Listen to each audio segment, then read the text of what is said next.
I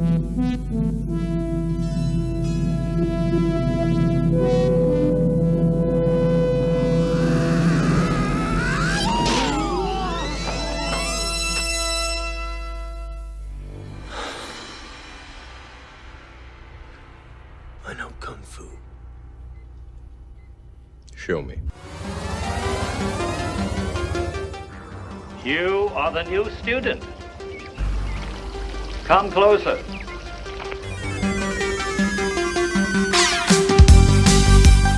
You're listening to the Kung Fu Podcast presented by James Still. I don't care if it's Muhammad, Imard, Bruce Lee. And Steve Newby. This is the original Five Fingers of Death right here.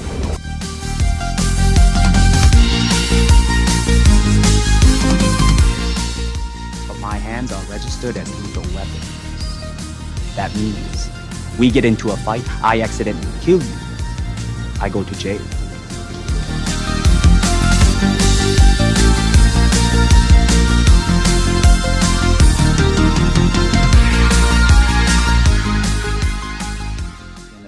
Right. Change. Hang on. So are you googling? Are you cheating? I thought as a master of Kung Fu, you're supposed to know history. What's going on? I want my refund. There you go. I want a refund, Steve. I want a refund. So we got to start again because it's 1636. Right. 1636 is it? Have you got? Have you? I'm hearing reverb in my earphones now. I can't hear anything. I'm fine. We are recording right now. Gang, welcome to episode 6, I think we're on. Are we on 6? Yeah, episode 6 of the Kung Fu Podcast. And as always, you know, the unrehearsed mess that is. This is your Kung Fu enema of the week, people. yeah, you're in for a treat. You're in for a treat because we're talking history. We're talking history. And the problem is, none of us really know this history. Yeah, as we speak, you're on Google. Okay. What it is, I'm joined. My name's James Still. Welcome to the Kung Fu Podcast. Let's get all the official stuff out of the way. I'm joined as ever by my teacher, Steve Newby. Hi, Steve. How you doing? Great, thank you. And I'm quarantined in China. In China. Where am I? Canada. It begins with a C. You were close. Yeah, I'm quarantined. Well, we're not actually quarantined. We've just been advised not to leave the house unless we need to. I'll be at work tomorrow. Oh well. So it's on a training program today. So yeah.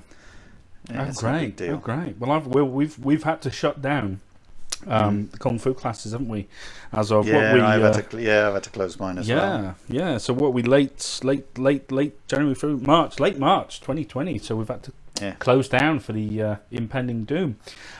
So what I want to do today is, like I said before, we're going to talk about the history, or a version of the history, should we say? Because history is quite contentious, isn't it? There's a lot of opinions.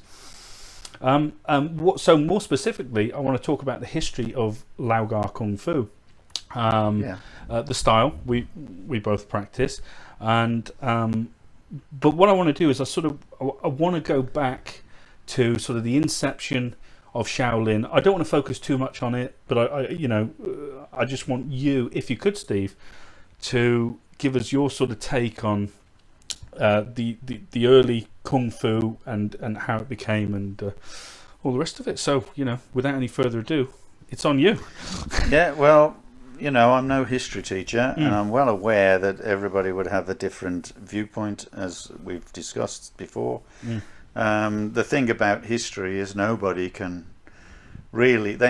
history is largely guessing of what happened in those times. So because we're specifically interested in the martial arts side of it, we're obviously... we kind of recognised Shaolin as a foundation, if you like, of the development of Kung Fu, although we can understand that it may well have been fighting arts in a similar way, and certainly in a Chinese kind of culture would have been developing elsewhere as well. We know also that it was an Indian monk, Datmo, or Bodhidharma, as people might know him, who came to to the Shaolin monastery. There's also a very interesting story about that Mo when he left the monastery, which is quite interesting because apparently someone turned up at the monastery and says, "Oh, I've just passed him." You know, apparently he died, and someone says, "Well, I've just passed him in the desert, and he was only wearing one shoe." And now that is a very similar story to the one of Jesus Christ, of course. So. Which is really weird, isn't it? Was his name Brian? Was he called Brian? Yeah, it's the kind of history we get. So yes, history is quite a hit and miss thing for most people. Yeah. To my knowledge, obviously there was a revolution between there was Qing or Qing or whatever you want to call it dynasty that overthrew the Ming dynasty.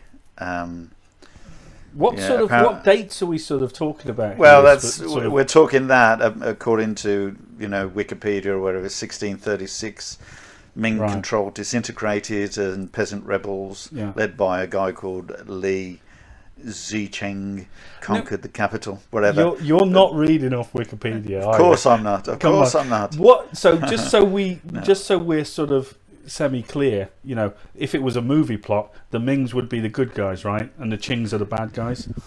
Well, it's hard to say, isn't it? I mean, it's the same as saying, the French are the bad guys and the Angles are the good guys in 1066. I mean, what would have happened if the English would have won? Would we have had the same kind of culture and development that we've got now? So it's really hard to say. Can I just say, though, to everybody listening, this is what I've had to put up with for 16 years of asking questions. He doesn't give a straight answer, does he? It's just yes or no. Yes or no, please. Real politician. I don't know because I weren't there. Yeah, I know. All I can say, I can give you a little story from Shaolin, the way that the Qing or Qing dynasty discovered that the Shaolin monks were in support of the old dynasty, because the abbot was actually an uncle of that current Ming emperor, and so he was obviously in support of that,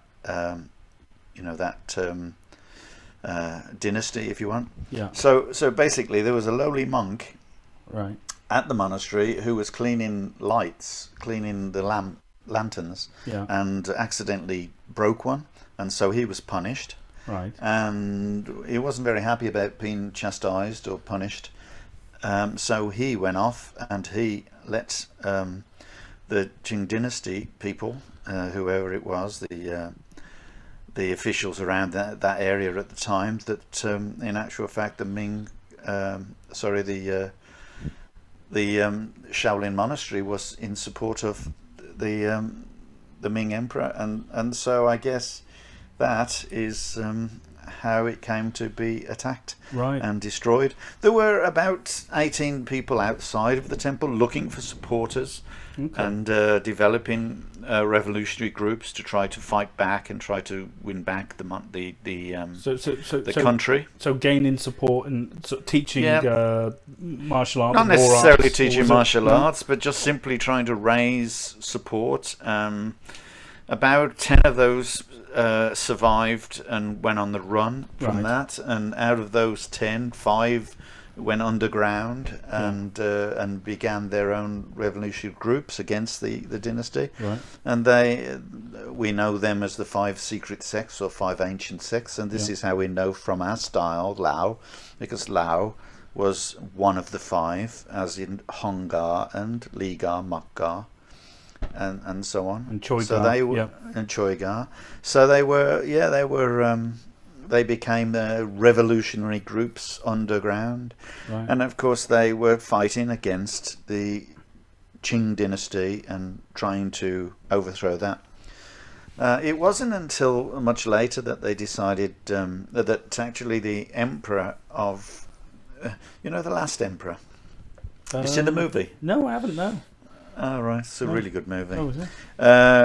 There was a young emperor who was he was being looked after, if you like. He was being supported by the Empress Dowager, and the Empress Dowager hated the fact that the Europeans were now in China, and she wanted them out, and she set up kind of attacks on them, right, and you know, declared war on them, if you like. Okay. But all the time she was saying, you know, when she was setting up these attacks, she was, you know, blaming the Boxers. She was blaming effectively those revolutionaries. Okay. She was pretending to have nothing to do with it, and then one time she believed that they'd actually won a battle decisively against the British and Americans and so on, and she then turned around and said, "Well, no, we want you out, in effect, right. And we and it is us after all, and we are, you know, we kind of declaring war on you." There were some interesting simple facts that I remember being told. Yeah. There was a junk there. There was a British ship there that basically he sunk 500 junks in one day. Right. So they weren't doing so well. Let's face it. Yeah. And she really believed that they were doing well, and eventually, of course, they lost terribly, and she was found poisoned. And I guess the rest is, as you say, history. Whereas these revolutionary groups, you know, disappeared into the abyss. And, yeah, but they kind of went underground, didn't they? All these. Yeah, but groups? That's when they started to look after themselves, as opposed to be revolutionaries. You know, kind of trying to rebuild their country and trying to develop their country and get it away from the white. Is it Gwolai? Is it White Devils? Yeah. I always get that wrong. You know, I always get that wrong. Going back. Can I just? Gwolai? Yeah. You're on Wikipedia. Doesn't it have one of them audio? No, I'm not on Wikipedia. Oh, are you not? No, can we just skip back to going back to the 5 ancient sects? So. There was a number of survivors of the Shaolin temple that was attacked.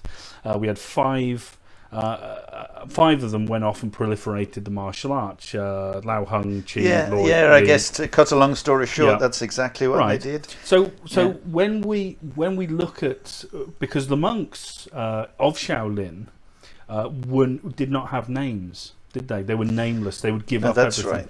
That's right, and that's why history is so hard about this, because they didn't have names. We know that there was a tea merchant named Hong, and he learned his martial arts through the same process of developing, you know, training from, you know, these monks, or a monk. Yeah. And we also know that Lao developed his training from a monk on the run, and they may well have given these monks sanctuary, and so in return these monks taught them. But we know that Lao was a tiger hunter, don't we? That's right. By trade he was a tiger hunter. He wasn't a monk, but we honour him as the founder to our style. But really, he's not the founder per se. He's just the first guy to take the name. This is the thing about styles. You see, you have one monk will prefer one way of fighting, whereas another monk may prefer another. Now, there are so many similarities within these 5 sects. You know, Choigar, Ligar, Mokgar, Hungar, Laugar. There are so many similarities to them, and yet there are huge differences as to the performance of them, or the preferences of them, and so you'll see Hungar is much lower stances and so on, but he lived on a junk. He had low ceilings.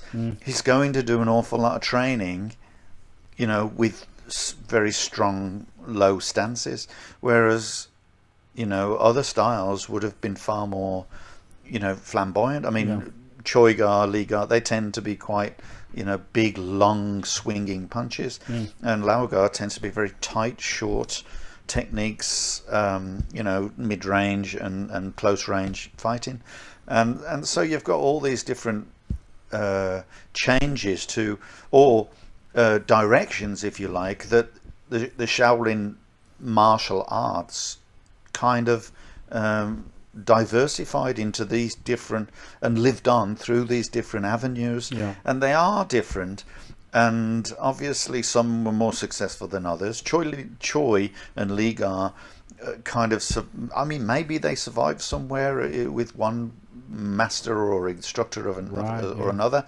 but we only know them now as Choi Li Foot, because where the two of them were connected by a guy who honoured his teacher, whose name was Foot, and it became Choi Li Foot. So that becomes another style, and but so also many others diversified. Yeah, but with Hung Gar as well, you'll find some Lao mentioned sort of in some of the sets, wouldn't you? Like exactly in the Hung Gar sets. Yeah, and I think you'll find the style, a lot of the techniques will be similar, but the strategies will probably be different. Yes. And the tactics will be different because of the settings that they trained in, and because of the environments they were in, and because of the people that developed them, and possibly their builds and choices of lifestyle. So you're going to have an awful. That's what makes a style. You see all these different things. Yeah. And if you look at the history of Wing Chun as well, and Wing Chun is a nun from the temple. Now, was she on the run from a temple, or was she just simply a nun who happened to see a woman who was in distress and offered to teach her within a year and she taught her the pushing hands and basically she honoured it as Wing Chun, because the nun's name was 5 stars, or Nwoi, and they knew who they honour as a style, Beautiful Springtime, Wing Chun. Is Wing Chun. So is that has a similar kind of history, but we don't know how, we don't know the details of these histories. We only follow them as the basis to the history of our styles as we develop our styles. So, and to be honest with you, the history doesn't make a huge amount of difference to the style in the future, although it's important to understand that history. It's not so important to know it doesn't make you any more proficient, does it? No, exactly. That's what I'm trying to say, I guess, and you will have better history with one lineage, if you like, or one direction and one style than you will with another. And we do know, we because of the fact that they don't really sort of talk that much about history previous to their own teacher, we know that very quickly we lose the name of the previous teacher of their teacher. So you have, in our history, of course, we have Wan Gun Wing, and Hoi Ching was the first one, then Wan Gun Wing, but they both taught my teacher's grandfather, and so what we're kind of getting at now, what we're kind of getting at now, sorry, I was going to say, is that from the time of the destruction of the Shaolin to a monk meeting a guy called Lao, who was a tiger hunter, and teaching him, the style, if you like. There's a big gap. There's a lot of stuff missing there, isn't there? Through to sort of the modern history, and why would that be? Why wouldn't it have been documented in any way? Well, most of them couldn't write. Have you ever tried writing Chinese, James? Listen, you can't cut me some slack here. I'm having to ask these questions. Of course, 25,000 characters, James. We got 26 letters. Come on. It's an art to write Chinese. So I think a lot of them didn't write. I mean, they may well have done, but they may well have. I mean, it's quite secretive, isn't it? And a lot of the time they may not have written things down because they didn't want it to be known by anyone else. Master Hours always had this attitude that you don't watch videos, you don't read books, you come and train. And that's basically, I think, the same kind of attitude they may well have had. Why should he do a video? Why it took him years to do a video, and then in the end someone else ended up doing it, and the rest is history. Hang on, we're not there yet. So we've got this big chunk of sort of this vacuum in the history of it, because quite frankly it wasn't documented. People weren't illiterate, were illiterate rather. They so a lot of it was passed. I'm only suggesting that's one of the reasons. Okay, all right. I'm not going to blame them for being illiterate. No, I'm not saying that. We've got to kind of acknowledge why we're missing a sort of considerable chunk of the history of what we know. I think you've got to understand Chinese culture as well, because often, people would name their sons by the same name and so on, and when the Westerners arrived, they thought they were living to like 250 because it's the same guy, but it isn't the same guy. It would have been his son and so on. And the other thing, of course, that threw them is a Chinese century is actually 60 years. It's not 100 years, and this is a misconception as well from the early Westerners that went to China. They didn't realize that at the time, and of course as time went by, them going, wait a minute, this guy, you look well for your age.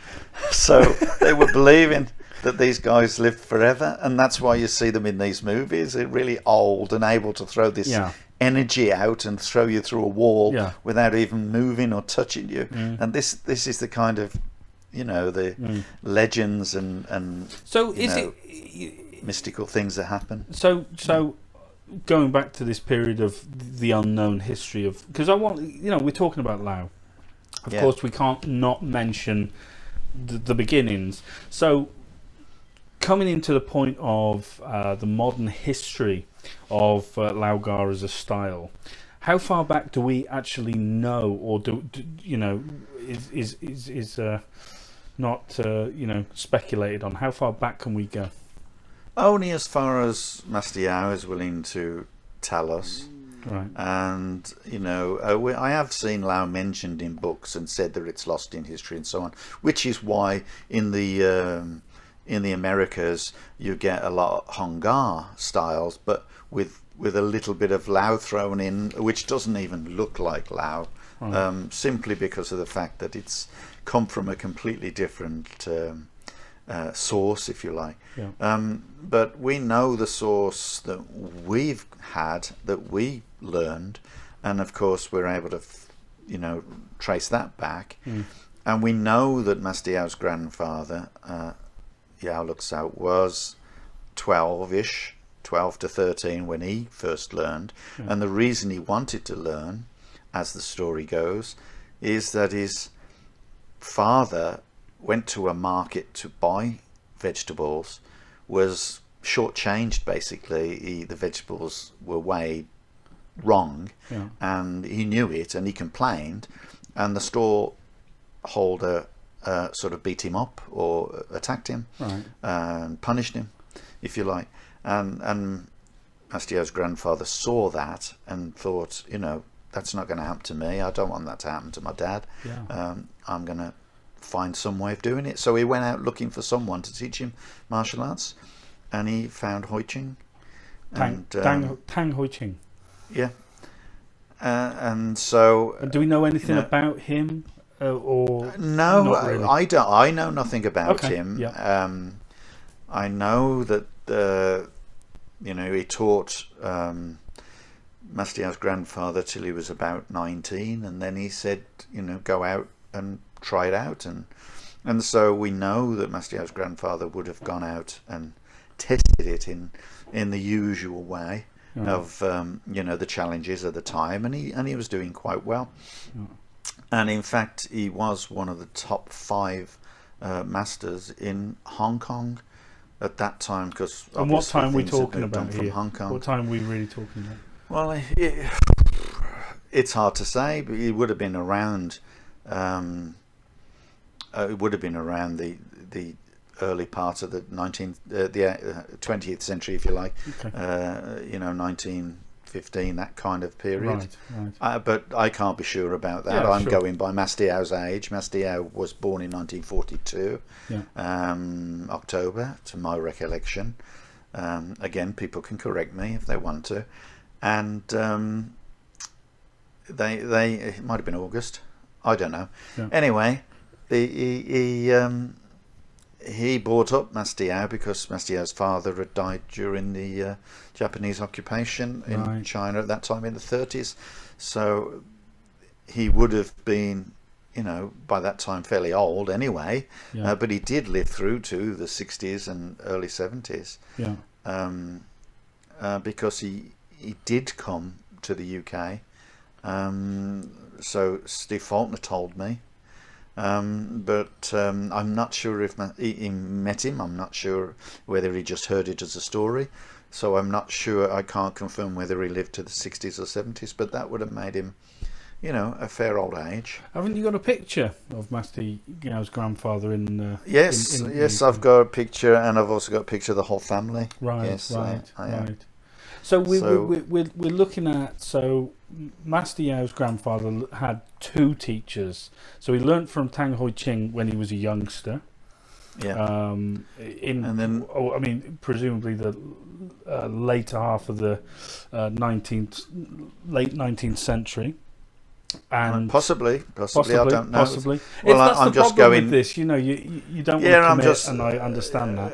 But can we generally? I can't. I'd love to commit, but I can't. I do not know those. Okay. I'm sure that if I asked Mastiao at the date or the period of the time or his date of birth, I'm sure he would probably give it to you. So and I appreciate any Lao practitioners in the BKFA that want to ask Mastiao, go ahead and see if he wants to answer you. Yeah, absolutely. I appreciate I'm putting you on the spot here. But if we could sort of maybe generalise a bit instead of saying every other word, I don't know. And what I mean by that is I understand you don't want to, put out a doctrine. I can only give you the information that I know. No, and that's fine. I'm full of little facts that won't link. Yeah. No, that's. I know, for instance, that Mastiao's name means golden child, and he was quite really. That's like the Eddie Murphy movie. Yeah, that's right. I didn't know that. And Yao Ganhua, and yes, and that he used to chew the. Suck the fat off the chicken, but he'd throw the chicken away. Okay. And they weren't very happy with him about that because he used to get the best bits, and then he'd suck it and then throw it away. And that's I know silly little things like that. Okay, all right. But it's quite it's been a very beautiful and interesting experience to be close to that kind of history. Yeah. But you don't ask. You don't impose.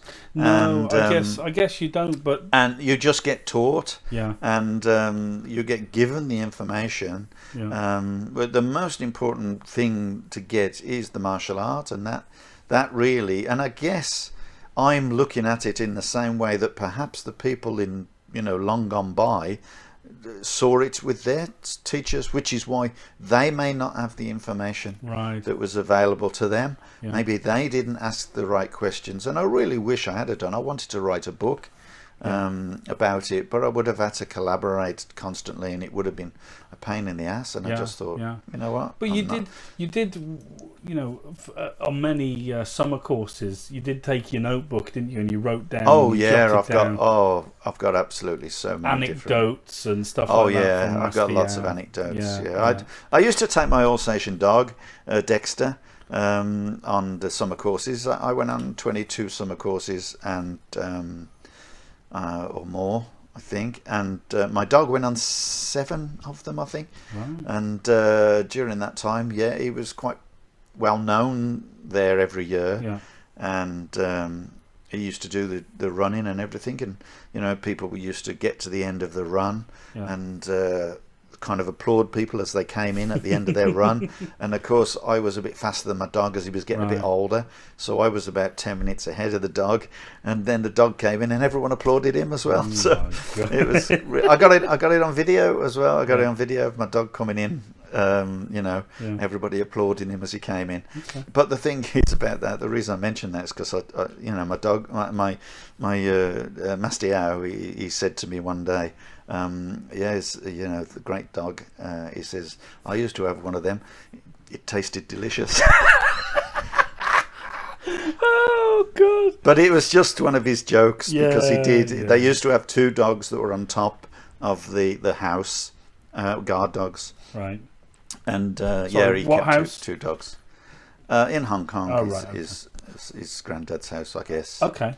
So going back to trying to go, just I don't want to stray too far off the beaten path here. Just trying to, we're going back to Master Yao's grandfather. He had a son who was killed by the Japanese in World War II. Mm-hmm. So Master Yao was effectively adopted, or It was brought up by his grandfather, who at the time did he have an open martial arts school, or was it just taught within the family? Yes, it was initially. It was open, yes, but then he discovered that some people were kind of messing around with the underworld, if you like, right? The criminal world, and so he put a stop to it and closed it, and he would teach only close family then. Right. Okay. He was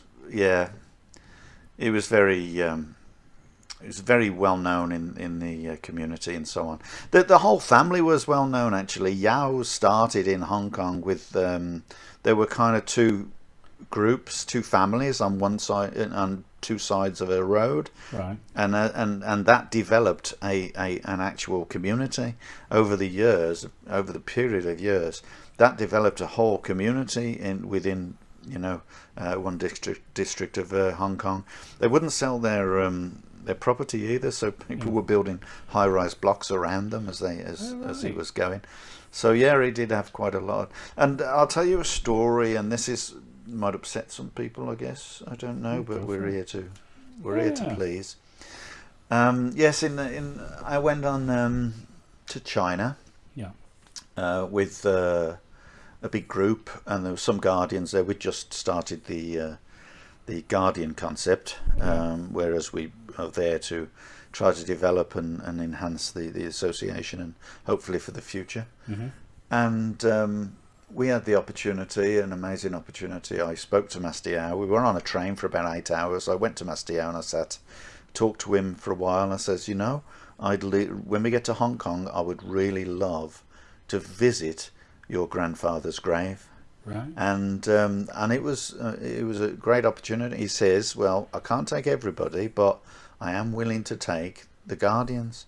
Yeah. So then I went around every single guardian about talking to them about the possibility of going to visit the grandfather's grave, and they all was up for it. They all loved the idea and so on, with the exception John Russell, who's now master in waiting the association, and they call him the master, and they now then start to call Master Yao Grandmaster. Mm-hmm. Anyway, but John had a problem with his leg and wasn't going to be able to make it, so he told me there and then he's not going to be able to make it.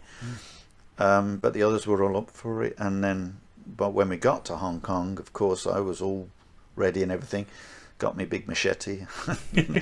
not really. At least I had my shorts and me hat with the corks on it. Your fedora. Yeah. And I came down to breakfast, and Jason Crabtree says to me, it's no one's going. And I went, so why not? Such and such has got to do this. And I'm not going to name people, but one person said he's got to get glasses fitted. Another person said he's having a suit done, ironically, for the Guardian 30 years celebration. Yeah. And another guy said he can't make it, he's packing, whatever. Yeah. So that kind of struck a chord with me and has lived with me forever. The one time that the Guardians, anybody for that matter, had the opportunity to pay respects to Master Yao's grandfather and the lineage of the style, if you like, and they'd rather have their glasses fitted, and they'd rather have a suit done, and so it was cancelled. Wow. And that will live with me forever, because that is something that will never happen again. Yeah. And it's such a shame. Right. But life goes on, but that's when I discovered that I actually was very, very loyal.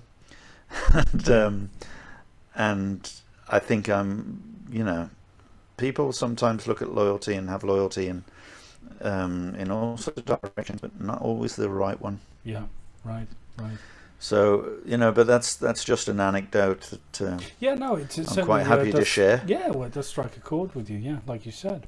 Yeah, it does. It strikes a chord with me. It upsets me a lot about that, because that was one opportunity I had. So when you talk about history, that would have been our history. That would have been an opportunity to pay respects, because it was going to be hard to find as well. It was going to be hard to get to. It was a fair walk. Certainly for us training Lao, we do have a picture, don't we, of Master Yao's grandfather, so we know what he looks like, and like the Chinese always like to have the pictures, of the previous masters, so we can sort of honour them. Talk a bit about the training. So Master Yao would have received when he first began studying under his grandfather, Yao Luxan. I am aware that he started training quite early, and by the time he was 8, he was helping in the class to teach. Right. But during that period, he was forced to sit in the traditional horse stance, and his grandfather would put a bowl of water on his head, and he would come back half hour later to see if there was any splashes on the floor, and if there was, then he'd get a slap. And so it's that kind of training that probably we can't do now. Even if we were capable of it, we can't really perform it. So I used to do the horse stance in the toilets in McDonald's when I was working. I know you did, yeah. And John Strangeway, who teaches for me in Missouri in America, he sent me a video saying, this is me doing the horse riding the stance, can you check it out? And it was, I think it was about 28 minutes long or something, him just sitting there doing the horse riding stance. And I thought, well done, fantastic, but do you really want me to watch it all? So it's like... Wait for it, 16 minutes, something happens, I twitch. Come on. So, but that is the kind of training and devotion that John has, and absolutely. John now, by the way, is a world-renowned what do you call him? Strongman. That's right. Yeah. He, those kind that pull trucks and lift tires and all that kind of thing. He's lifting a couple 100 pounds with his single finger, and which we've got videos of. He's in the top frame of the people now. It doesn't come to mind what it's called, but nevertheless he is in a category that would have took other people years to do, and he's done that. So shout out to John. Hi John. Big shout out to you. Going back to Master Yao's training, how many hours a day would he have trained, do you think? Well, traditionally he would have trained from 4 hours a day, really, 7 till 11, after work or after chores or whatever. He would have trained in the evenings, every evening, no holidays, and the only time they would have a holiday is Christmas and New Year. Well, when you say holiday, you mean time off, right? A time off, 1 day off, right. And then New Year, of course, they would do lion dances and so on with the class. So it would have been a very, very. I mean, so I know, some people struggle to make 2 hours in a week to train. Yeah, it's very rigorous. Yeah, you can imagine. And for 14 years as well, right. He did that Straight through. Yeah, often there's a lot of people will say, but only 14 years. I've trained for 28, or I've trained for 30, or whatever. No, you haven't. Not in the same way. Yeah. You may be keen and you may be out there every day or whatever, but you're going to have days off, because today's society, even the advice in training requires you to have a day on, a day off, or rest 2 days on, 1 day off. You've got to rest the body, otherwise you're going to end up like Olga Corbett and can't walk in a wheelchair because you're training all the time.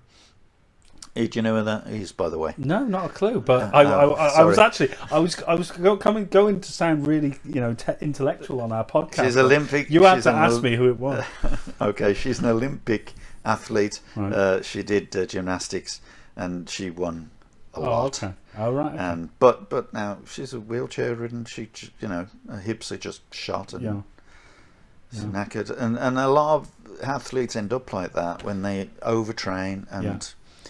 There's one thing to train dedicated and devote all your time to it. There's another time to be sensible, and make sure that you are obviously eating the right things, but also getting the right amount of rest and play. When you're, I mean, we can only speculate, without actually asking Master Yao. But what sort of, when you say vigorous training, what conjures up, what images and conjure up in your mind of what vigorous training would be? I mean, would they be? Well, I would suggest the forms and the fighting. Yeah, that's basically what you have with kung fu in those days. You would train forms because you can't do pushing hands, or really you can't do the fighting in the specific way the style is meant to be without actually practicing those movements in the first place. Those movements have got to be set to point. They have to be so that when you do a block, that block ends up in exactly where it's supposed to end up, not because you're thinking about it. Because we talked about sticky hands in the last podcast. Sticky hands is about sensitivity, but that sensitivity requires you to an awful lot of practice. And when we talk about sensitivity, I think we didn't mention it before, but maybe we should mention the fact that sticky hands takes away the requirement of seeing something happen.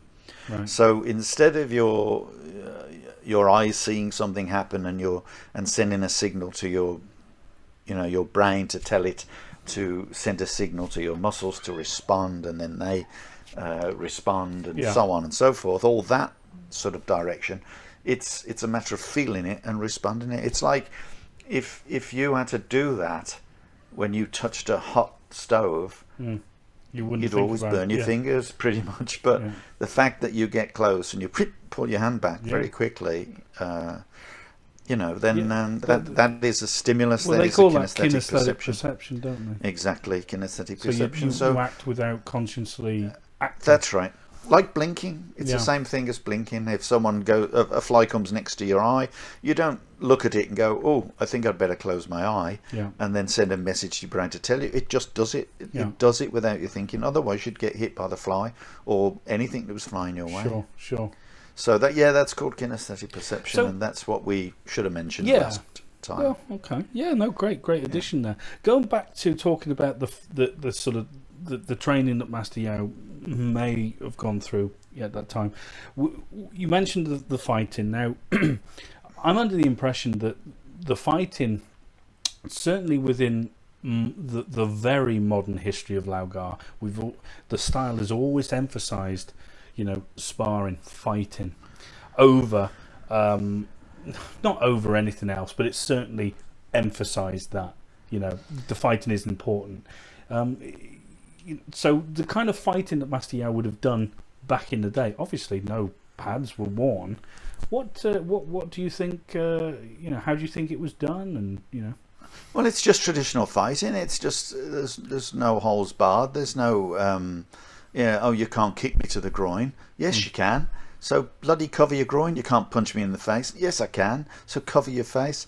Remember that competition fighting or you create rules and so on, but it's a tool for promotion when it comes to martial arts.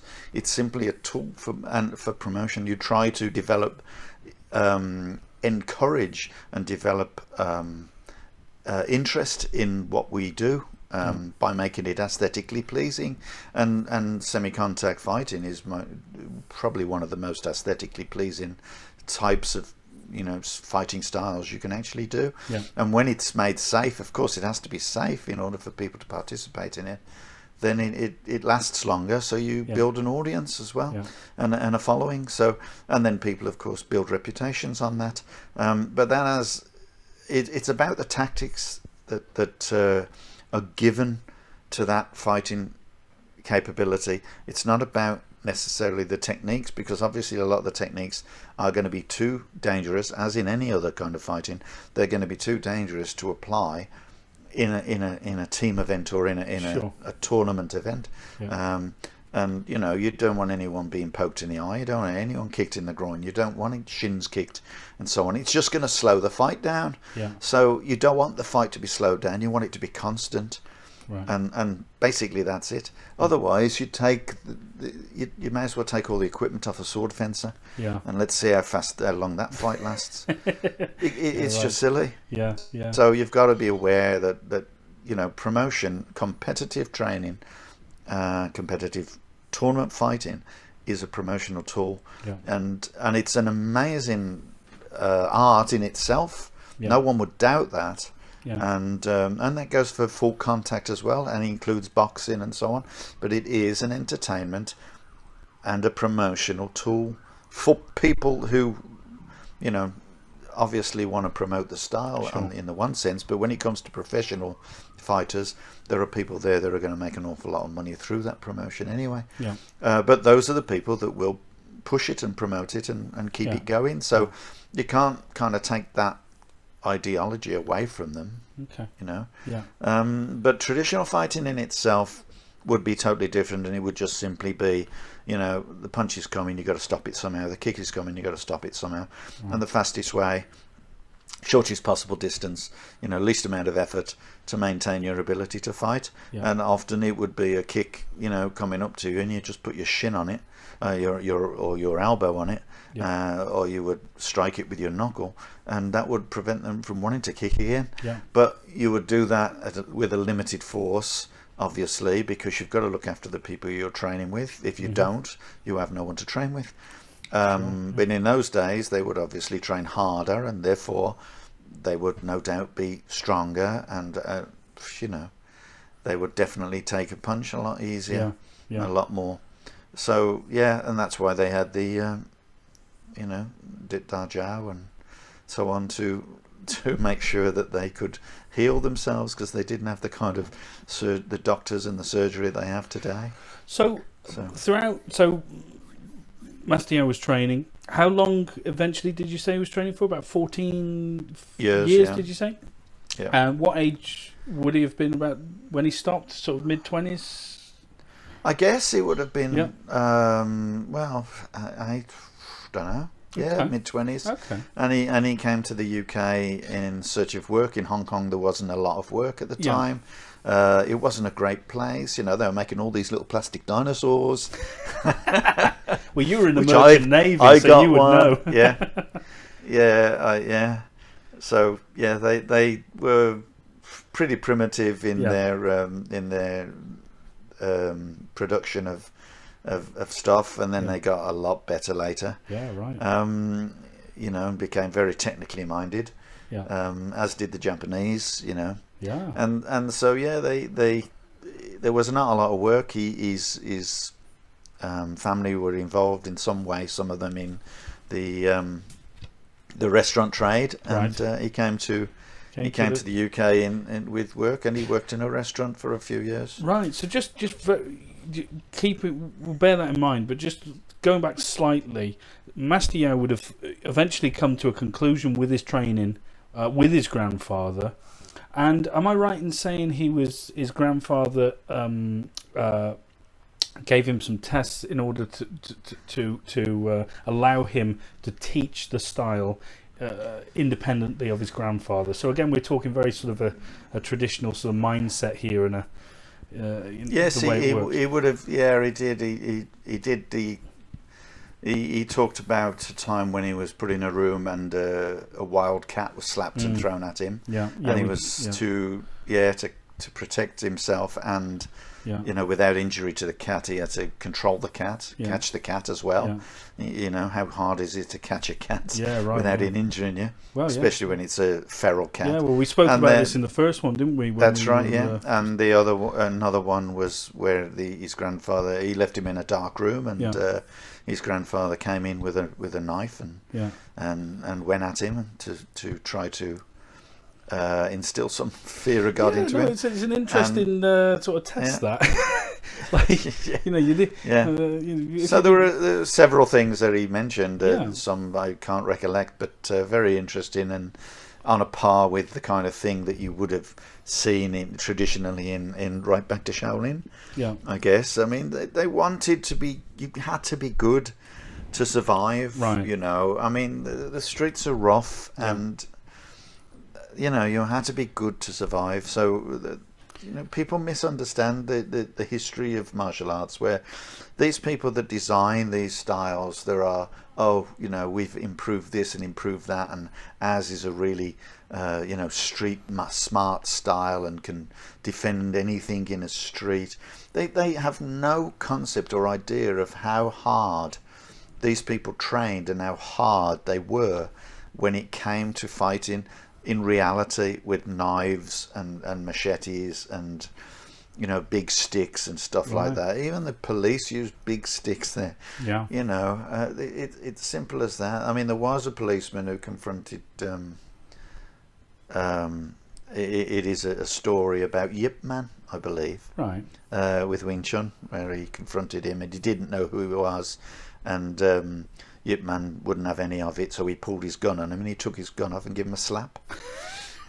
So it's those kind of stories that these people trained. Yeah, sure. And I only wish that, you know, that kind of training was available today. Whether I could, even if I was younger, whether I could ever, you know, maintain it. Yeah. But our training was excellent. It was a really good style of training, and you know, as I said many times, we would go outside the class and fight, and no pads. It was great fun. Yeah, I mean, it's certainly, you know, when you look at the differences, you know, for better or worse, you know, in this modern day. I mean, not that you can't train damn hard in today's world, but certainly it's a mentality, I think, that and an attitude that you cultivated with hard training like that. Whereas, you know, that sort of training, say, I can only speculate, but if we're talking about sort of training Master Yo had, would have been instilled in him because the attitude would be, listen, you know, I want you to be safe in this world.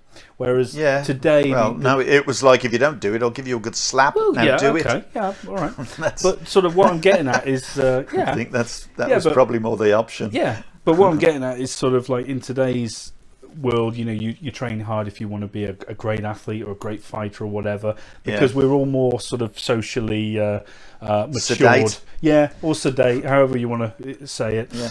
So going back to Master Yo arriving in the UK, that would have been in the 60s, and he came to the UK for work, and so take it from there. What happened? Well, he was working in a restaurant, and he had his little instances in the restaurant, as you would imagine in those days with you know, foreigners, Chinese restaurants, Indian restaurants. They probably would have all their, you know, the usual drunk coming in and you know, calling them this, that, and the other. Right. He did have meet someone from Singapore, Bernard Chong, who he then started to teach, and it was Bernard Chong who mentioned that he knew of him when someone went looking for someone to teach a new organisation that they were going to call Bruce Lee's Kung Fu, and you know, the British Kung Fu Association, and the rest is history. It basically developed from there. Yeah. And he turned up to watch the classes, could see the size of the classes, could see the possibilities. Although he didn't want it to be called Lao initially, he kept that for 2 years to himself. Right. But he did change the way in which people perceived Kung Fu, and I always liken his kind of story to that of Bruce Lee, and I'm not trying to put them on a par. I'm not trying to make them similar. I'm just simply saying that the stories kind of are similar. There's the stories some parallels. Are similar. Yeah, there are. Yeah, that's it. There are some parallels within those stories, it's quite interesting to me to see that. You know, there were, you know, he in his time that I've known him, he's run a clinic for injuries and so on, and had doctors working for him doing acupuncture and so on. He's also he obviously had the uniforms being made, and so, but he's also owned you know, various other businesses. Yes, he's you know, he's built a very, very good organisation, and everybody within that organisation and without it holds total respect for him. And there are those people that will turn around and say, oh, he's fake and all this kind of thing. How can they, particularly people who have trained for years and years with him, then turn around and tell everybody that he's fake. And they've trained like 10, 15, 20 years with him, and then they've gone off and go, oh, no, he's fake. And then they try to make their style profess to be real. Yeah. Now, how can they possibly do that if all their style is what they've been taught? Yeah. Do you see that? That's the most ridiculous thing that I've ever heard. Yeah. And the worst thing is, of course, how is it possible in the event that it's been proven over and over and over again in competition for 30 years or more? How is it possible that they can then turn around and say, oh no, it's not a real style, it doesn't work? Yeah. And that is a subject we should really go into, these people that create some kind of image for themselves over and above their teacher. That is just totally wrong. Mm-hmm. Yeah, absolutely. Definitely, we will talk about that. So going back, because I want to just get to the crux of sort of that modern history of Lao, if you like. So we're looking at Master Yao was put in a position where he could, where he was to be a teacher or the head chief instructor, if you like, of the British Kung Fu Association. Yeah. What was the social dynamic in terms of martial arts back in because we're talking about 1972 at this point, aren't we? In terms of the structure socially of the people doing martial arts, what kind of people were doing it, and what was about at that time, and where damn ruffians, right? Okay, and where did Master Yao sort of fit in, and how did he deal with all that?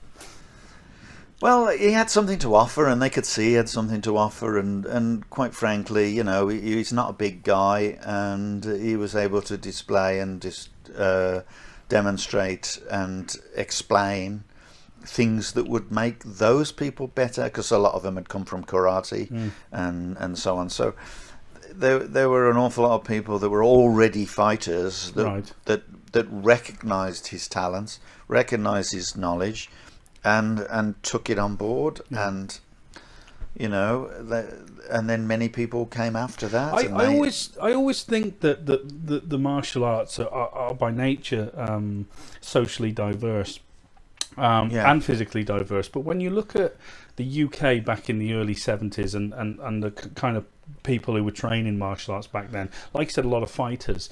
Now, am I right in saying, or sort of speculating, that the majority of the really good fighters back then were a lot of black guys?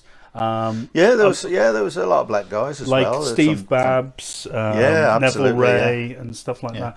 And these people really lay the foundations in terms of the styles.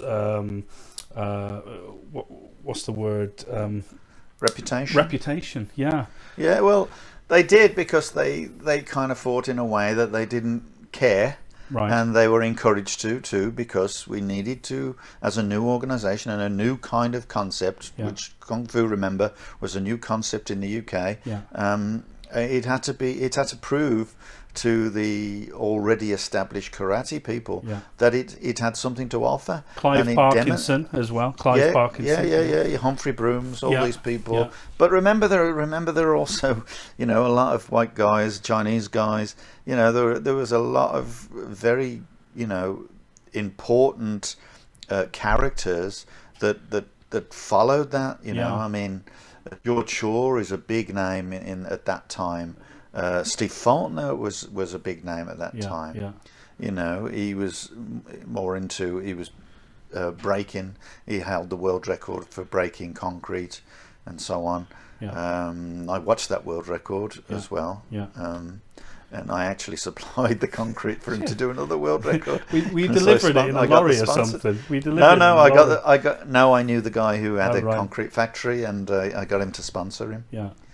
And I always the reason I'm talking about this social diversity and the early guys doing the fighting Yeah. is because I got the impression, like, you watch a lot of kung fu films from China, right? Sort of, you know, because it was in the kung fu boom, like the early 70s and that. And you get the impression that a lot of these kung fu films, not the impression, it's blatantly on the film that it's about the Chinese being the lowly sort of the weak race, but because they knew kung fu, they could fight their waves out of a hole. And you know, you look at a lot of the social problems at the time in the early 70s, sort of casual racism certainly was one of them. And so you had a lot of these black guys, like the early sort of the early stable of Laogar fighters, who really went out there and cemented the reputation, because I always felt that maybe they had a lot of angst and a lot of stuff to prove, if you like. I guess that might be a way of looking at it, but you've also got to take a look at the diversity of the area that it started, and that is Birmingham, the second city, which was obviously a large ethnic communities of all sorts of ranges. So, you know, yes, I think you're right in the sense that they did have a great opportunity to develop as athletes in the pursuance of fighting, which I would imagine appeals to anybody, especially people who are, you know, maybe angst or whatever. And look at boxers. You know, it's the same kind of thing. Sort of thing, isn't it? Working class people with a chip on their shoulder, maybe getting out of that. You know, the stigma of where they are at the moment with lowly jobs and whatever. So I can see that. I can see where you're coming from, and most definitely. But you know, you have to take into account there were an awful lot of people coming together, and the fact that it was successful, in the sense, I guess you can say that Master Yao was neither black nor white. Right. Yes. And therefore he was popular with both communities, and with obviously with Chinese communities and so on. And so yes, he had this draw for both, you know, communities, if you want, and they and made it extremely successful for both of them, because there were some extremely good you know, fighters in all camps. And they went on to develop areas, and obviously Never set up in London, and Clive Parkinson set up around Birmingham and Oxford and that sort of area, and Redditch eventually, and so on. And Humphrey Brooms went south, did Southampton and so on. But they all moved I would always around. say that these people were sort of the first generation Lao, if you like, in my head. You know, so when you look at the training back then, in terms of, so Master Yao kind of inherited an organization. Not inherited, was, you know, asked to teach, but he had inherited a lot of people who'd come from different styles and that. And so he's trying to put them to, he's trying to basically sort of teach the Kung Fu. He's trying to lay the foundation work for the Kung Fu. He could see. Go on. Sorry, I was going to say he could see the fragmentation of what was around at the time. There were no uniforms. There was, you know, few people with any genuine syllabus. So he basically put it together and demanded certain things that would make it a club and make it an organisation. And I'm not sure if they saw initially how it would develop, and I don't think they expected it to last longer than like a boom does, you know, like a skateboarding boom, or you know, like the 80s when snooker became that popular, and so on. And it was a big boom, and everybody thought, well, you know, kung fu fighting, all the big kung fu movies, Bruce Lee's died, just built it all up. They didn't expect an association to last as long as it has, and of course all the, you know, offshoots and the hangers on and the followers and the, you know, the copiers and so on. And of course there were other people that saw this and thought, well, Jesus, that's a good business to be in, you know. And often they, just because they were Chinese, or even some of them pretended to be Chinese, or pretended to be brought up by Chinese to create this image because they thought, well, if you're Chinese, you're going to be more successful. Yeah. Well, yeah. you know, maybe that was the case in those days, but nowadays we recognise that, you know, people are people, no matter where you come from. And Yeah, sure. Kung Fu, at the end of the day, has been in this country, in the UK, I should say, because I keep forgetting I'm in Canada. I got to look out. I got to look out the window occasionally and see the mountains. Yeah, poor you. And yeah, poor me. And so when you see these, you know, these people, the diversity of everybody that's developing martial arts now, simply, you know, it just exists in the UK, and it exists in Europe, and it exists in the Americas. Yeah. It's not a Chinese thing, just the same as gunpowder isn't a Chinese thing anymore. Yeah. You know, it's a specific Kung Fu has a specific tactic, a specific strategy, and this is what we always talk about, that these martial arts, from the beginnings of the Shaolin monastery and before, and possibly, you know, the other things like Bagua and whatever that was, you know, taught or trained by the emperor and so on. They were not from Shaolin. Yeah. You know, and then you have the later Tai Chi and all this. Yeah. Yes, these things, particularly the fighting arts of Shaolin, have really become so prolific that everybody now knows them. The only good thing about it is, or the important thing for me, is that they understand the actual science of that martial art. But there are so many people that have developed it into some kind of, you know, stupidity, some kind of, you know, Hu Flung Dong. We call them Hu Flung Dong, I Con Yu, and One Hung Lo. That's how we refer to these styles when they come out with this, you know, well, I want to, you know, I can do this flying back upside down flip kick.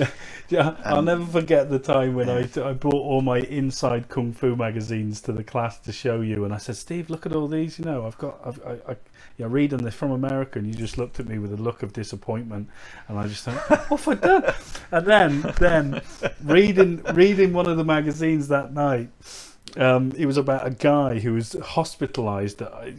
Anyway, he was bedridden or something at home, and you know, this guy's cat used to bring in birds that were still alive and then kill him in front of him while he was in the bed, you know, bedridden. And this guy actually thought that his cat was trying to teach him the secrets of fighting arts of cats, and he developed cat kung fu. And from that article, I never bought another magazine. I thought, cat kung fu, that's me out. I'm gone. Yep. See ya. Yeah. But, well, a lot of people were like that, as you know, many articles and many, you know, sort of videos and footage will show you how bad things are. And you know, look at us. We can't be the greatest athletes in the world. It's not about being the greatest athlete in the world. It's what can you offer the greatest athletes in the world? What can you understand? What scientific principle have you learned? And what scientific principle can you, you know, teach? Can you show people? Keep what is true, you know, and keep to the truth. Don't start building bull, because all you're going to end up with a pile of shit. Yeah, right. Exactly. That's it. That's, you know. Great. I have a saying, James, about this. You know, the higher the guy. In other words, the higher the bullshit, the more of a splash it makes, and the further it goes.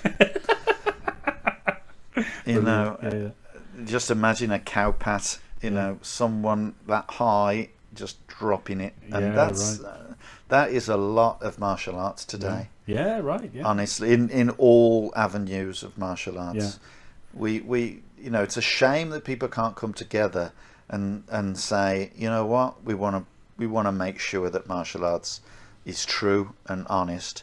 And the only way we can teach it is to be honest and force people to ask questions, force people to argue. You know, question us and argue, because then they get the truth. And if you hide behind calling yourself Sifu master, whatever they call themselves in other things, then all you're doing is kind of exasperating that situation. Yeah.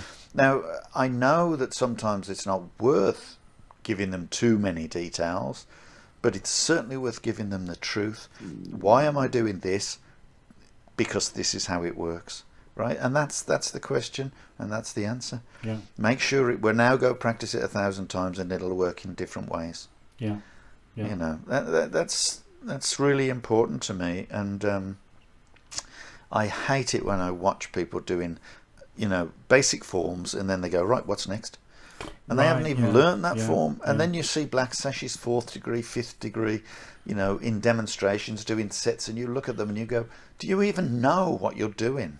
Right. You're making it look pretty, and you're taking away the metal in it. Yeah. You're destroying it just because you want to look pretty and be popular.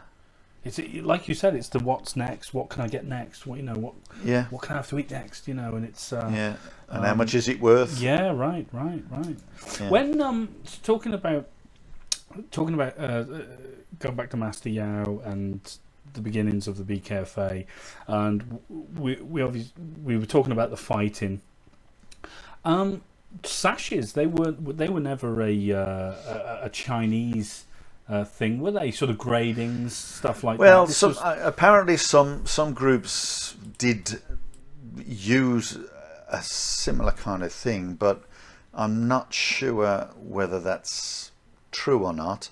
I have heard that some martial styles in China did adopt them, simply because maybe they'd seen, maybe it was at a time when they'd seen other martial arts like karate or whatever adopt them, but they weren't a particularly popular thing initially, and certainly like we've said before, in this country we have the simple 7 belts and then a black belt, and that would have been it, but for the fact that everybody else wanted 4th degrees, 5th degrees, 10th degrees, and so you ended up having to go, well, I better get another grade. Yeah. And so on. But then you'll have other styles who go, wait a minute, we'll do 1 grade, then we'll grade you again, but we'll just give you a little piece of tape. Right. And then we'll grade you again and give you another piece of tape until you've got lots of bits of tape on your belt. Then we'll give you a different coloured belt, and then you'll start on those bits of tape again all the way around your belt. And so they are making so much money from parents, because usually it's the kids. Yeah. That if it's adults, then they should be ashamed of themselves.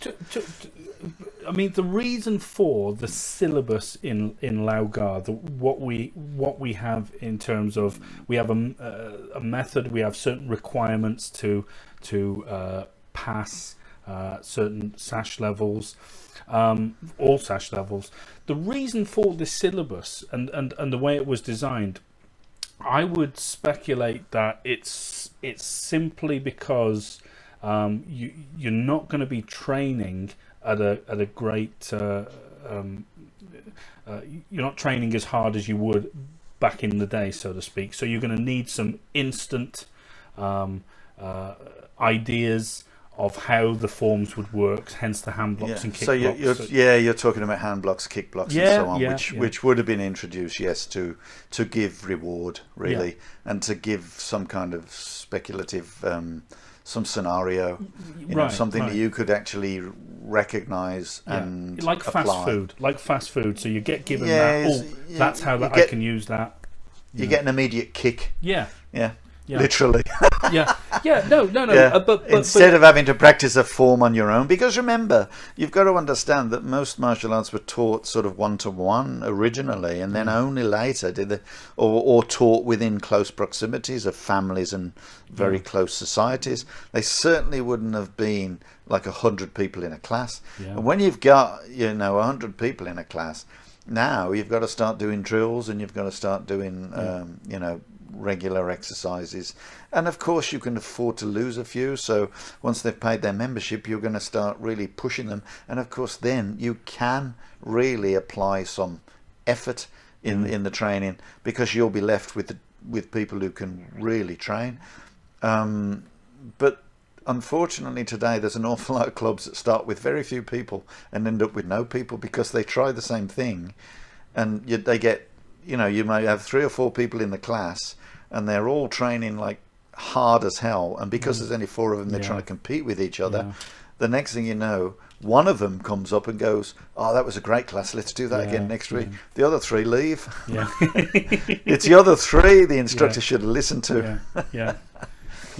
No, I enjoy the syllabus work, but if we're looking at creating martial artists and an understanding of what we're doing, obviously we need to start somewhere, right?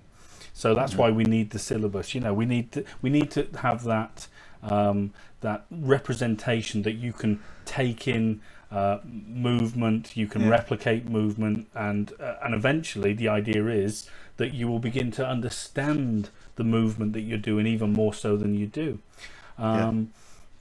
But like you said, when you start going up sort of 1st degree, 2nd degree, 3rd degree, 4th degree, there comes a point when it kind of saturates out. Isn't that right? Because I think so. And then we're just talking about your experience within the style. I mean, certainly I'm sure there's some ex-students of yourself out there now who are probably 4th degrees, maybe even 5th degrees. And of course, you're a 5th degree. But what they can't take away from you is your experience, you know, throughout your training. Well, I took my 5th degree in 1990 something. Right. So, you know, it's 2019 now? No, 2020, Steve. What was it, 2020? Right, okay, yeah. 2009, 2000. Yeah, okay, 2020, yeah, 19. I don't know. I've already explained that I didn't feel the need to take grades, and I know people who are 4th degree. They're a absolute. George Shaw got to 4th degree, and my God, he was an amazing individual, a great instructor, and an absolute amazing fighter at the time. And his grades met him. You know, his students rather, they took their gradings because they wanted to get up in the grades and were interested in more than he was, maybe in the traditionalism. Sure. And did he care? No. Did they care? No. Because it was what he had to offer and the advice he gave that made them important. You know, he gave them the knowledge.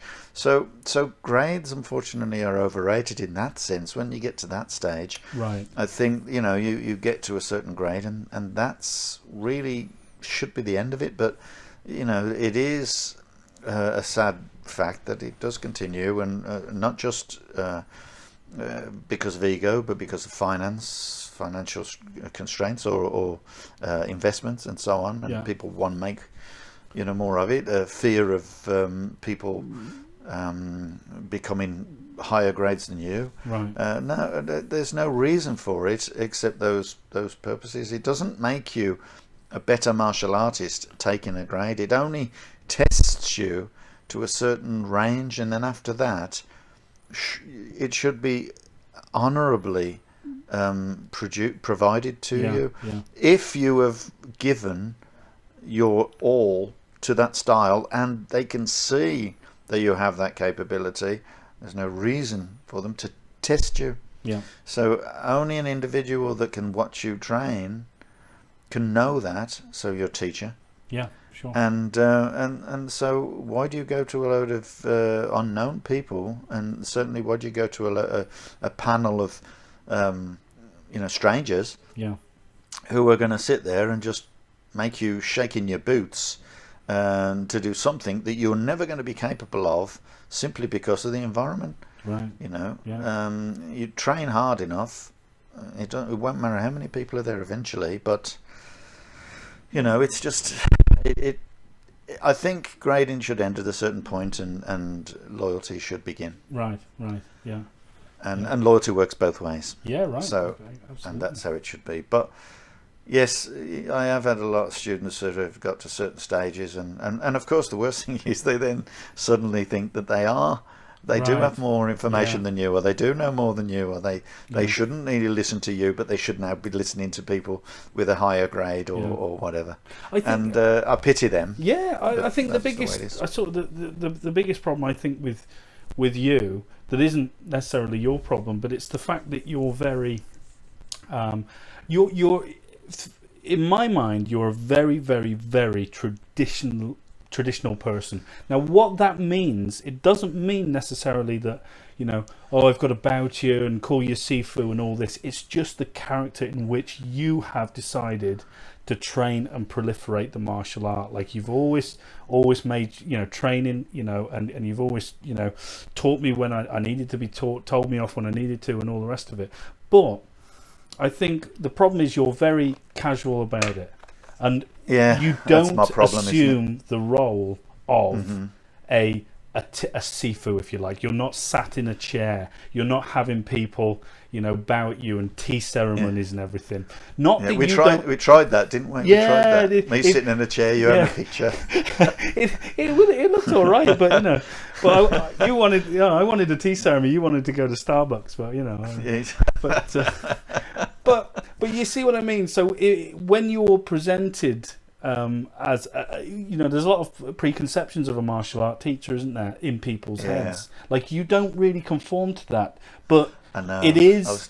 And that's really sad, because you really are one of the most technical people I've ever spoken to about martial arts, and you know, and I mean, I know you don't want me, you know, blowing your trumpet, but no, I appreciate that. I do appreciate that, and I agree with you. It's because I've argued with you all the time. What's that for? Well, what's that for? That's exactly why you become prolific and capable in what you're teaching, because you always put yourself up to a challenge. The only problem is people then stop respecting what you know, because they think they have all the answers, because you have taught them how to work out the answers. But unfortunately, it's never always right. None of us are always right, and what I do on a video tomorrow is not going to be correct by the following year, and people will judge me by that video, which is why I hate making martial arts videos, which is why I never did it, and we've just started doing it now. But you have noticed that I send you the video, and then I get you to do it. Which is where all the preconceptions come from. Well, you know, it's true. But you know, you certainly do help me. But I think the way you've taught me is to be very sort of questioning of martial arts anyway. So but what you've done for me, you've opened up a chasm, if you like. So and it's like, give a man a fish and he'll eat for a day. Teach him the fish, he'll eat for a lifetime. And it's just like, that's the way I feel like what you've done, obviously. And the problem, the caveat with that is this, that no matter how intellectual my conclusions about the style I studied, Lao Gar, no matter, you know, what direction I take my own training and whatnot, it can never detract from the experience and the lineage of your teacher. So that's where you need the connection. I need to be linked to you just simply by the lineage. So everything, you know, as far as I'm concerned, you know, if I come to a conclusion, I'll go, right, okay, that's what I think, Steve. What do you think of this? Blah, blah, blah. No, James, that doesn't work because of this. I go, right, brilliant. You've given me something to think about. If I was to then, you know, take you out the equation, go off and on my own, I'm without that. I'm without that resource and that history, that link to history, the lineage, your teacher. For me, that's the most important thing in martial arts. And for those people without it, I feel it's a sad thing. Yeah, it's a very sad thing. Yeah, the thing is, of course, we can only live a certain lifetime. Yeah. And we can only train, you know, while we have that opportunity. The more we train, the more we learn, the more we know, the better for us. So, you know, me as an example, I'm in Canada, my teacher is in the UK, and I no longer have access to that kind of tuition. But the knowledge that I've been given and the genuine, you know, thought I've taken into this, a lot of my actual learning has come from teaching students. Yeah. Because I've been so prolific in teaching, and when I cannot understand something, I was able to go and learn it and go and understand it and go and ask it. I always remember going to Master Yao and John Russell, who were sitting in John Bright Street, which was a boxing club where we used to do the Brown Sash courses. Right. And we had been practicing. It was a Brown Sash course, I remember. And I was a black sash, mind you. I think I was about third degree or something by then. Yeah. And it was a Brown Sash course. I used to go to all the Brown Sash courses. Irrelevant. It didn't matter. I used to go to everything. Yeah, right. Yeah. I went up to them at the end because they'd taught a kick block, number 9 kick block, which requires you to do a back kick and then return, stepping back or stepping behind. Okay, but they showed it in one direction, and when they showed it, after they showed it, I thought, wait a minute, the time I was here before, they did it the other direction. Yeah. So I went to them and I said, Master Yao, last time I was here, you did it this way, and this time you're doing it that way. And they just looked at me and said, use your head. Yeah, point and taken. That taught me, that taught me that it isn't set in stone. It's a requirement that you escape. How do you escape? Whatever's safest, whatever's better. Yeah. If you go to a road test or in a driving lesson, and the guy says you're always going to pull over that way, right? Yeah. Because the situation is going to be this way, right? And then you get into that situation and there is no way to pull over. Yeah. What the hell are you going to do? You've got to improvise. Do you know what I mean? You've got to improvise. And you've got to find a way out of that situation. And, that's the teacher isn't going to teach you a specific. He's going to teach you a concept or a way of doing things. It's at that point, though, you kind of transcend the I was talking about the syllabus earlier on, like the syllabus requirements. That's the point in your training where you transcend syllabus and you begin to understand the concepts of the scientific fighting methods within it. Yes, the syllabus is merely like a recipe. You understand the recipe, from pretty much then on you can cook anything. Yeah. Okay, you've got to apply the same rules. Yeah. This is important. But if you don't understand those rules, you cannot apply them. Yeah. And there are many people out there who have had instructors, good instructors, and people who have left me as well, and have done a variety of things, who think that they understand it, but you can see blatantly when you watch them that they have absolutely no idea what they're doing, and they're making things up, and they're building the way that they do things in a kind of thing. Well, this is A and this is B and this is C, but they can't link the words together. They can't create a word from the letters. Yeah. If you understand what I'm saying, going back in the concept of A, B, C. Yeah. So it is such a sad event to watch how someone could have been really good at one thing, but chooses to go and try do different things. Now you understand people do want to try. I've had loads of people that go out and say, oh, I went to such and such's club last week. I went to this club, that club. How did you feel? And usually it's like, you know what, forget it. And I've had lots of people of very low grades who have gone to clubs and they've gone, oh, the teacher made me spar him and I hit him and beat him up, kind of thing. And you think, why the hell did he do that? Yeah. And I've been myself when I was I lived in Milton Keynes for a short while, and I went myself to a karate club because I was driving a truck, this other guy was driving a truck, and we used to meet a lot, and he used to say, why don't you come down my club, come down my club, come down my club? And I'm going, no, you're all right, I'm not really interested in. So I did go down eventually, because it was great to jump up and down on benches and exercise and all this sort of thing. And then he says, oh, let's do some sparring. And we did some, started sparring, and I thought, you know what, you're just, I'm going to pan you, because you're just, you could see the openings, and every time he'd done something, I hit him.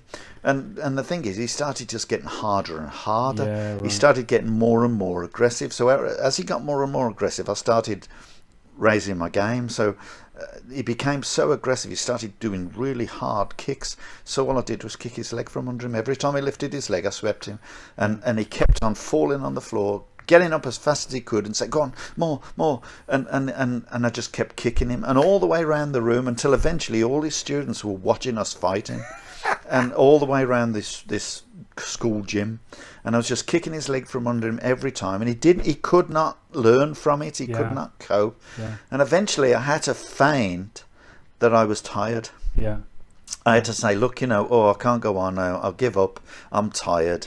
Right, and that's a ridiculous thing to do, but it's like I can't embarrass him. He was embarrassed enough in front of his students, and I didn't want to embarrass him. I had to work with the guy, so I'm not sure if I spoke to him again after that. But and there was another time when Rupert kicked me and took my bloody shoulder out for 2 weeks, and he did a nice kick, and I went to congratulate him, and he followed it through with a spinning kick. And then he hit me in the shoulder, and I thought, Jesus Christ, man, you're crazy. So, okay. So, fair enough. So I carried on fighting with him, and then I swept him in 6 times in a row. And on the 6th time, he dislocated his shoulder on the floor, because it was a concrete floor. Wow. And I thought, you cannot get angry when you're fighting. You have got to train together. And if you don't train together, up the ante by all means. Absolutely. But recognise, respect your opponent. Do you think the ego is such a dangerous thing in martial arts? Yes, it is. I mean, it is. And when they don't lose, they start screaming at the referee to say, "Look at this, look at this." I watched a fight once. I won't name them. Both top fighters, and the one guy, a karate guy, kicked this kung fu guy in the head, and the kung fu guy took no notice. It was fine, just carried on fighting, but then he lost by 1 point or something. Straight away started pointing at his eye, going, "Look at this, ref, look at this, I'm bleeding, look at this." And it was too late then, right? And you know what, the bloody referee changed his mind. Changed it and changed the bloody. That is just no way. That is wrong. So I don't like that. I don't like bad sportsmanship. I really don't. Just take it. It's only a fight, for God's sake. It's only a bloody contest. Let's see. Next time you'll do it well. If you're good enough, you'll come back and you'll beat him. How much of this attitude do you think you've got towards fighting? It was drilled into you through the martial arts, or how much of it is you? Oh, it's just me. I think I like fair play, and unfortunately, my wife thinks I'm Asperger's, but well, you think I'm bipolar. Well, we'll have to talk about that sometime. So does your wife, James. Which James do you want? I don't know how it works. But yeah, she thinks that first of all I've got 2 personalities as well, but yeah, she thinks that I'm Asperger's because I can't tell lies. I end up having to. I tell her. I'm not going to tell her about what I've done at work. I'm not going to tell her I made a cock up. I'm not going to tell her. I'm not going to get home and go, "You know what I did at work today."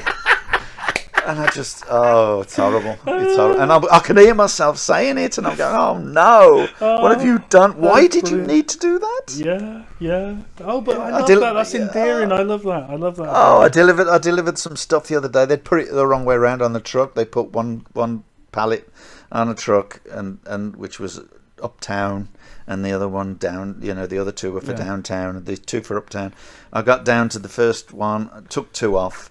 And I just sat in my truck ready to go, and he goes, comes out, bangs on the window, he says, "Oh, these are for uptown, it's for downtown, we need the uptown ones." And I'm going, oh, crap.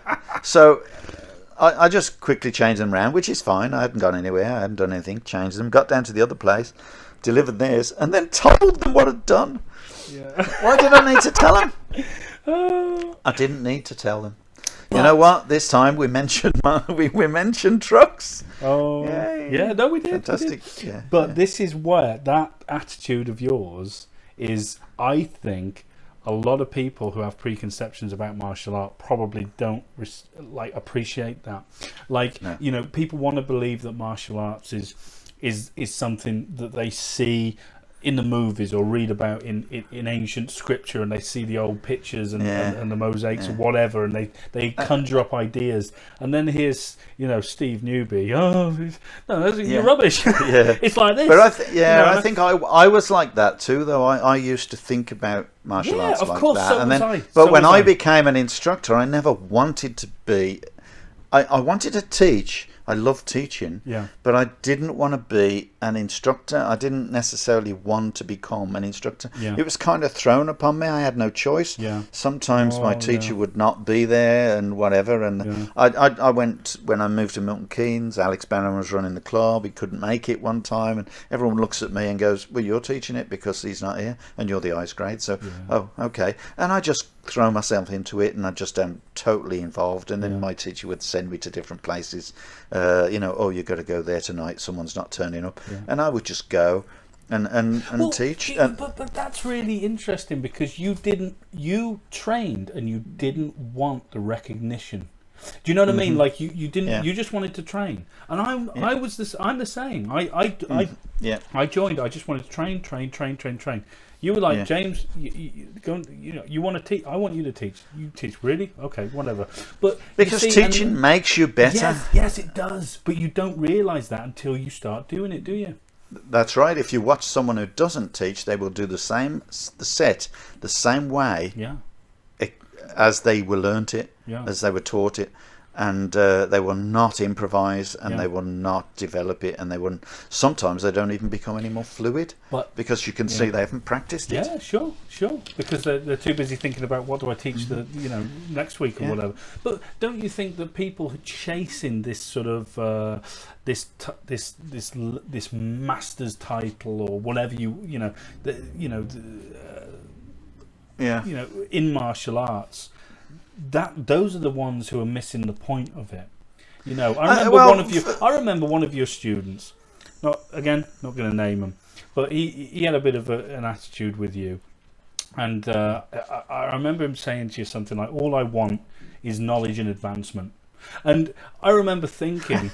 And I remember thinking, hang on a second, if all you want is knowledge and advancement, you've missed the point, because you don't want these things. They just happen. They happen because you train it and because you focus on something, and by default you just get it. It comes to you eventually. The funny thing about that knowledge and advancement, James, is that he took the club so that he could become knowledge and advancement. So he kind of stole the club and sort of changed the attitudes of the people towards me, because I wasn't going to that club, and so he kind of created himself as the main man, if you like. And everyone kind wants to be the main man, don't they? Well, they don't have to disrespect other people, and they certainly don't have to disrespect their teacher and convince other people to disrespect their teacher in order to gain knowledge and advancement. And that is what really sort of struck me. I only want knowledge and advancement. But by the way, all my clubs now, I'm going to go and join someone else, right? Okay, that's okay. If you want knowledge and advancement, you don't want what I've taught you, so leave the clubs and go and learn somewhere else. But no. Oh, no, they're my clubs. I did this, I did that. No, you didn't. You did nothing. It's an insult. It's one of the biggest insults a student can give you, and we've had a lot of that. I think that like the relationship of a student teacher is very much like, or in my experience, is very much like a father-son thing. Like you don't always get on with your dad, do you? You have arguments, right. but at the end of the day, you still love him. So we've had a few crosswords and all the rest of it, but but the one thing I've never done is ever sort of disrespect you and you've never gone off and started your own groups because I knew where my bread was buttered. See, I knew that whatever I did, I would lose that lineage, if you like, the link to you and the filter in my martial arts, because you never stop learning.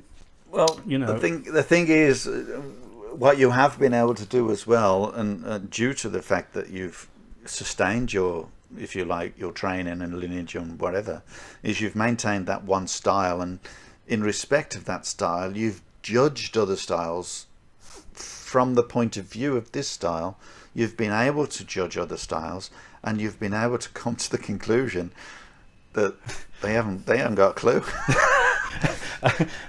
Because you can see the difference between different styles, and you have a lot of material and a lot of knowledge and experience to be able to be in a position to go to other organizations or other styles and judge them whether they're good or bad, and you can respect them, or you can say, you know what, they don't deserve an ounce of respect, and they are basically ripping people off. And unfortunately, people of a less experience do not know that they're being ripped off, and they are total.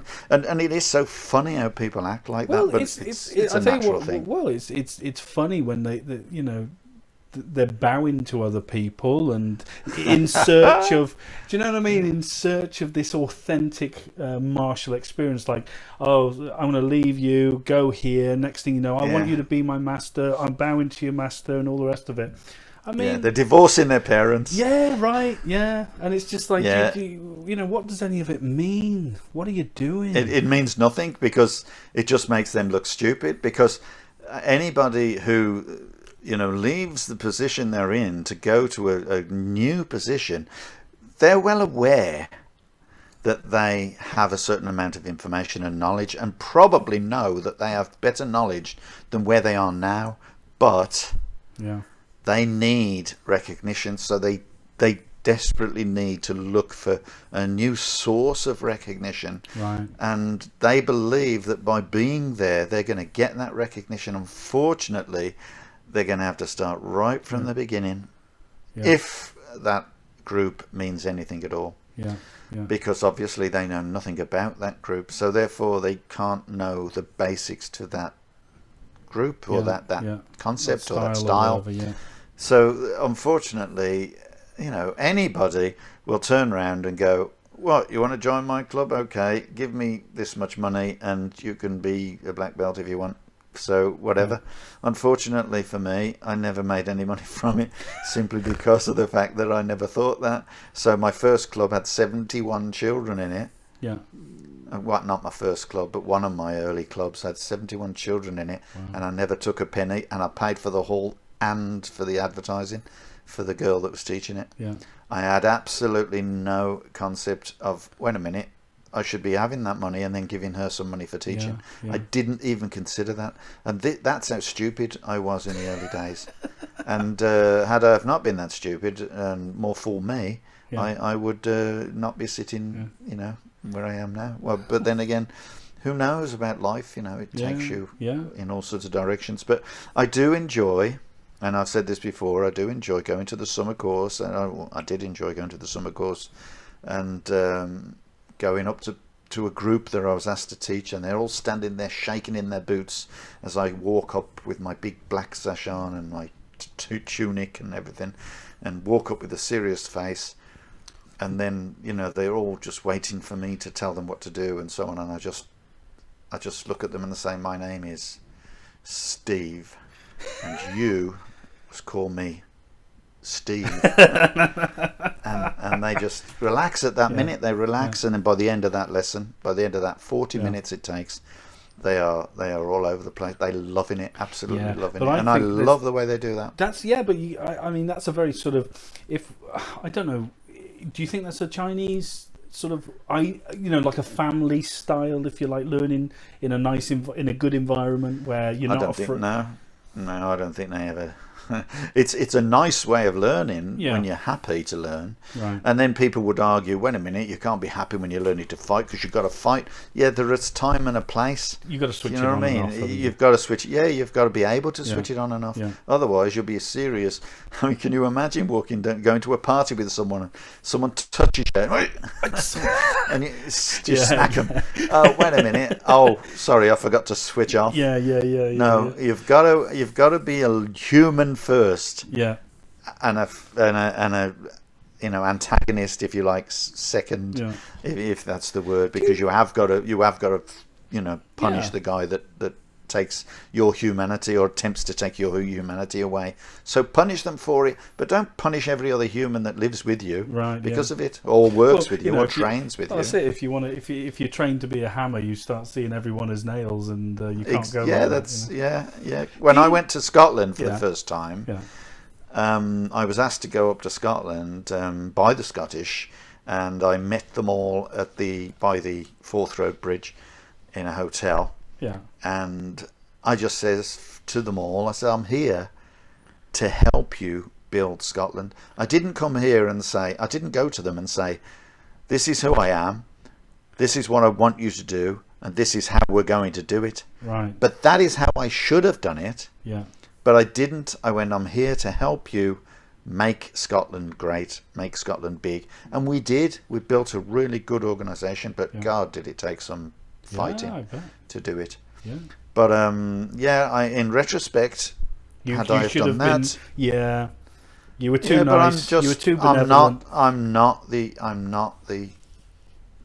master. Yeah. I'm not. But it's not your. You don't want to be the master. But I would argue anyone who seeks the title and wants to be called master has no place or does not warrant that. Only the title of master, I really believe, should be bestowed on you by your students, by your peers, out of respect for you, not because you demand it. And and it's like you've never once with me ever insisted I call you this or call you that, and and I think that's all.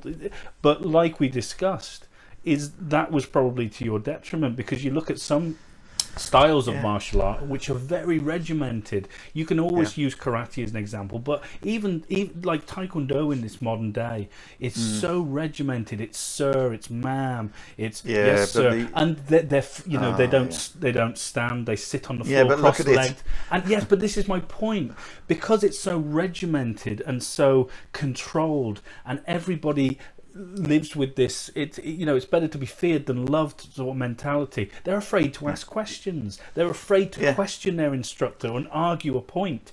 A bit like North Korea, really, James? Yeah. Absolutely. But but you see what I mean? It's like you're not developing martial artists, then you're developing automatons. Well, this is it, James. You can't. If you're teaching people honestly and you're honest in your teaching, then you have to open that up for them to learn. If you enclose them in this kind of, or enclose yourself, if you like, you can hide anything. And that's the problem. That's what most of these kind of groups are hiding. Now, I'm not suggesting all of them, because some of them have just been brought up that way, but become good martial artists and good teachers. But the majority of people who tend to teach like that always have something that they cannot know, but they cannot show. Right. They do, they're hiding, the cracks in their armor for fear that it will be broken into. And I know that fear, because it's happened to me so many times, because I haven't got cracks in my armor. I've got bloody great holes. Yeah. And that's what makes me vulnerable to criticism and students questioning. But I want good students with good questions. I don't want bad students with, bad attitudes. Yeah.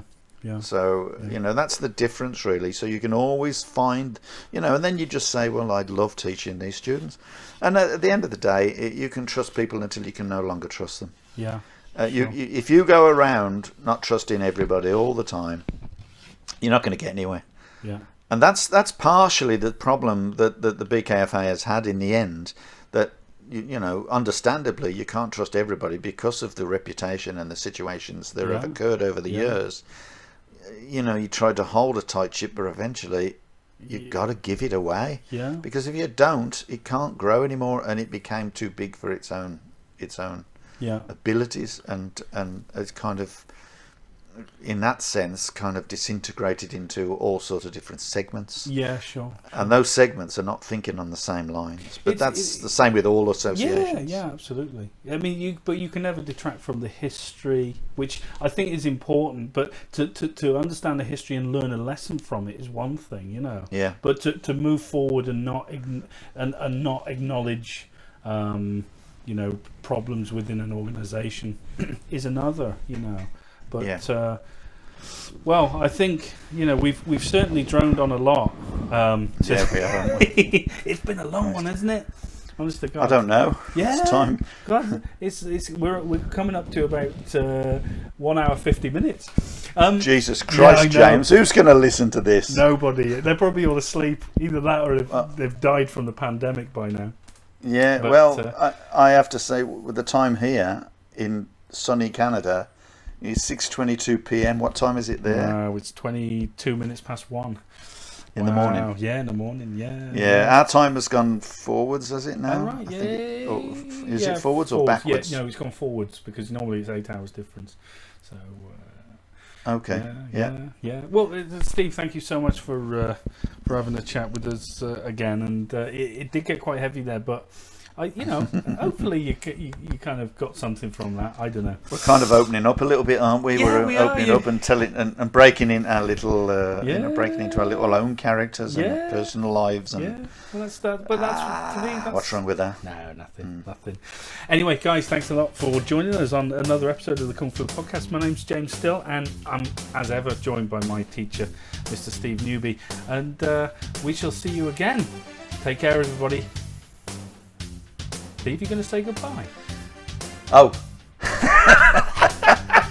You got to say goodbye. I was listening to you, James. I was listening to you. Oh, right, okay. So this is your cue. Yeah. Goodbye, everybody. Have a nice day. Yes. See you guys. Take care. Bye-bye now. Bye-bye.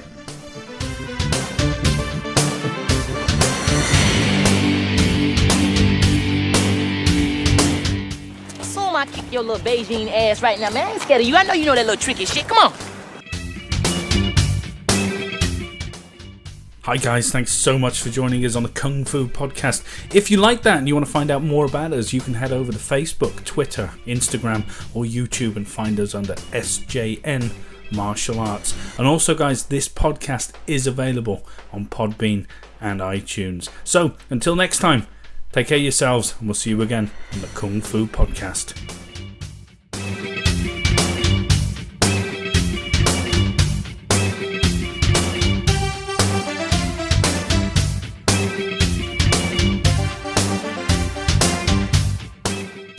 Guns. Now, why doesn't somebody pull off 45 and bang, settle it? No guns.